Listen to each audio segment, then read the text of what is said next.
Hey guys, welcome to my channel. May isi-share lang ako sa inyo about the grip safety ng 1911. So ito yung GeForce Arms na in-unbox ko and dinala namin sa gun range.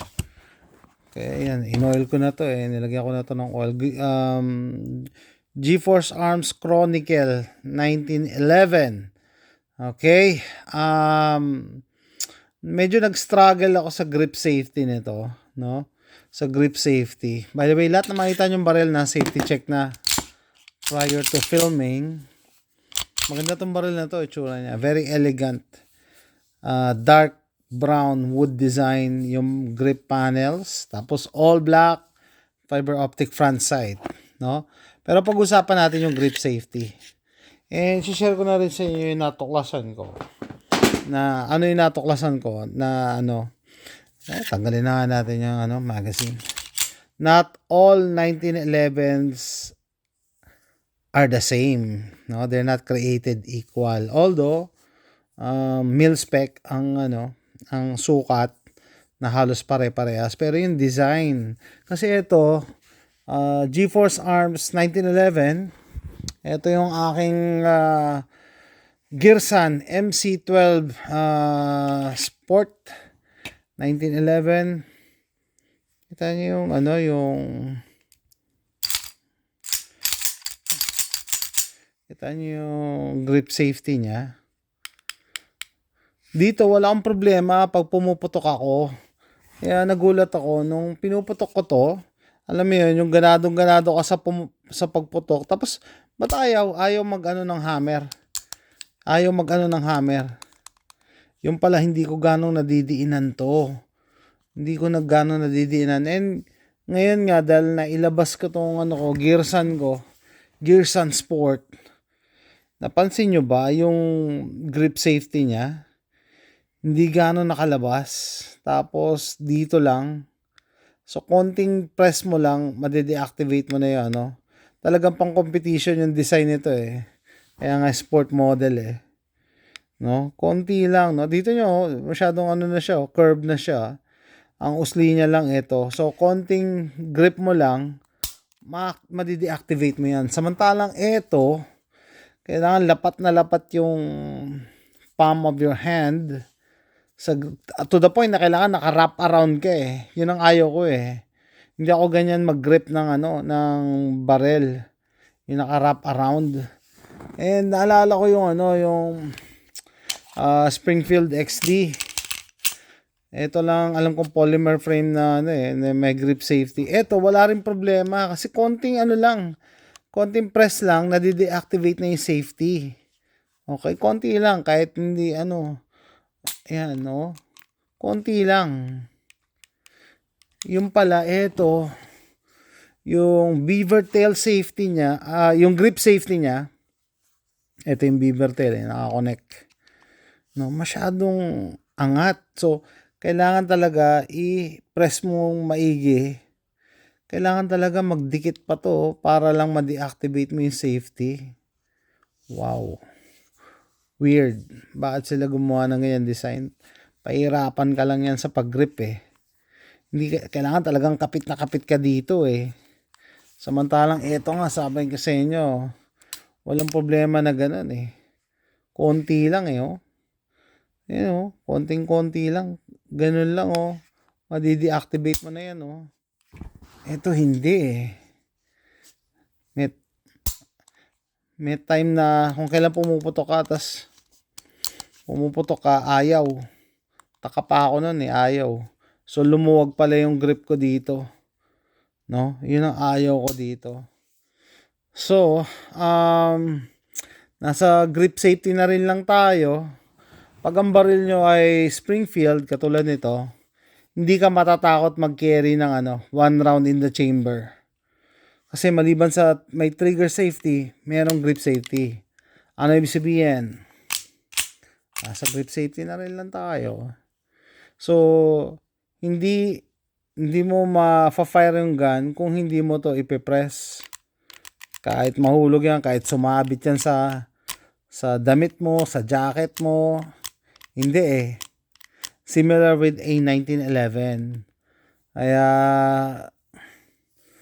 kung napapraning kayo na magki-carry one in the chamber, I suggest magpalit kayo ng barrel. Springfield XD, no? Meron pang mas maliit nito na na version. Okay?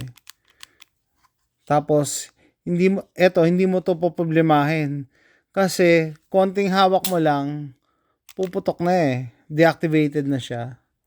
So pine-prevent niya lang yung yung aksidente na makalabit yung trigger or mga bata. Ako talaga ako sa mga bata. Hindi kasi maliit ang kamay nila, hindi nila magi-grip niya na maayos tapos madi-deactivate pa yung safety, no? Makakalabit siguro nila. Makakalabit-kalabit nila yun na ganyan, gaganyan sila. Pero hindi nila madi-deactivate yung safety kasi nga maliit pa yung kamay nila, yung palm. Pero ang gusto ko dito sa Springfield, konting lang, pressure, deactivated. Eto, dito ako nanibago eh. Ay, nako. Masyadong mataas yung angat ng ng grip safety, oh. Masyado, kaya may nagalok nga ako sa akin dito na Amerikano. Ko siya, subscriber ko siya sa PNY Prepper. Kung gusto ko daw i-deactivate yung safety, dalhin ko daw sa kanya. Nakasama ko na siya mag-shooting. Pinag-iisipan ko pa eh. Sabi ko, pag dineactivate ko to, parang hindi na siya 1911, di ba? So, meron pala siyang solusyon na hindi lang ganun dapat kataas yung yung grip safety. Dapat nakaganyan lang yan eh. Para konti lang eh. Masyadong pronounce eh.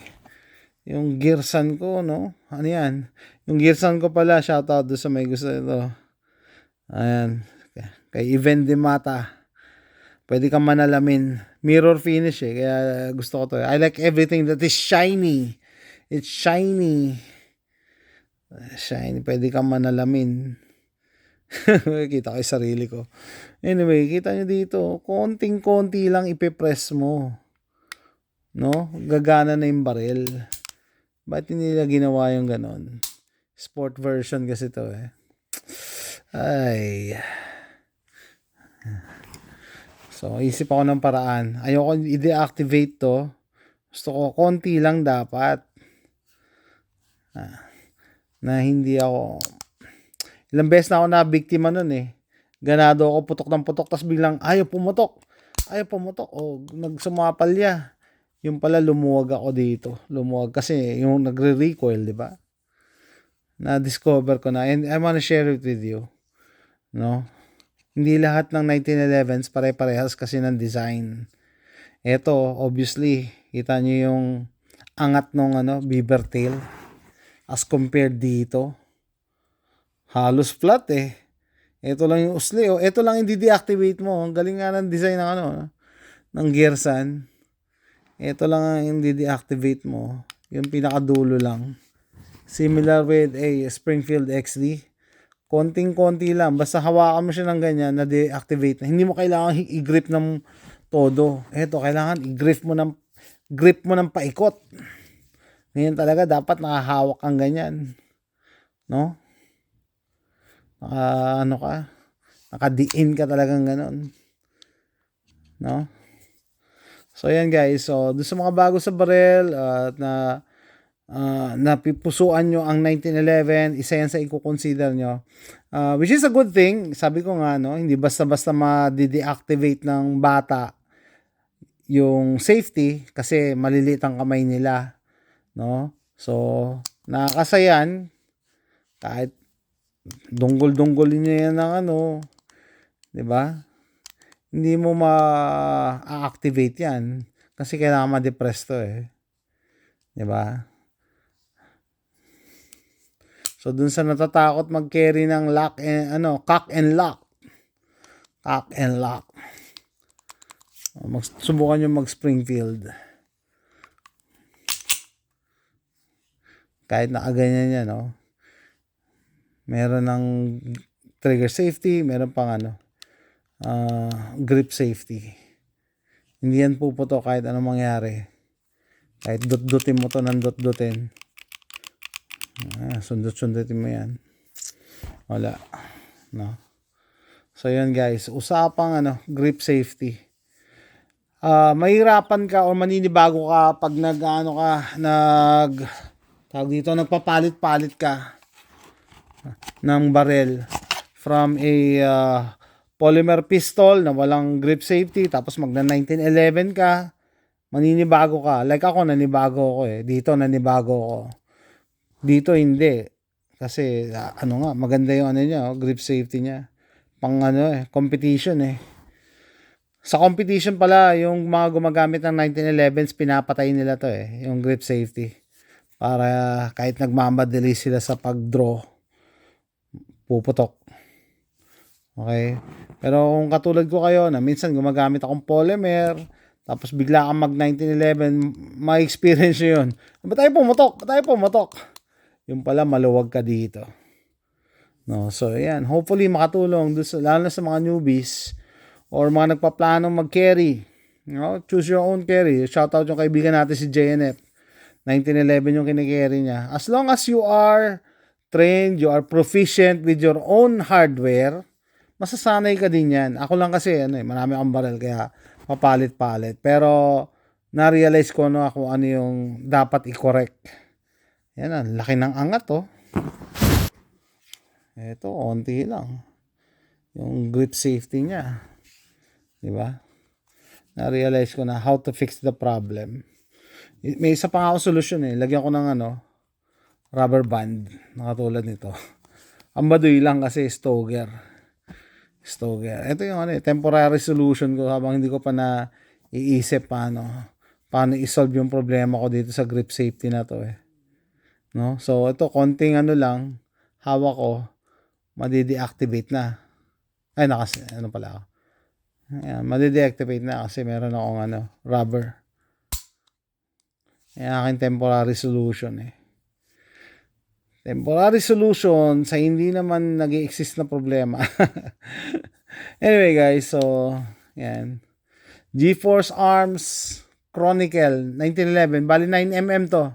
Meron din silang 45 na version. So dalawa na ang 1911 ko dito.